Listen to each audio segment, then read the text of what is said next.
Hi guys, in today's video I am going to show you how to track package on Amazon with tracking number. So first step you need to do is you need to follow this step. You need to go to your order page and get to the order you want to track, and then you need to select track package next to your order, and then you need to see all updates. So first you need to open Amazon, go on to returns and orders, and here you can see all your orders.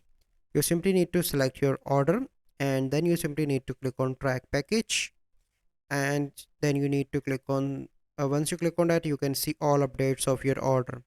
So this is a process by which you can track package on Amazon with tracking number. So I hope you find this video helpful. If you find this video helpful, must like this video, subscribe to our YouTube channel for future videos. We'll see you in the next video. Thank you. Have a good day.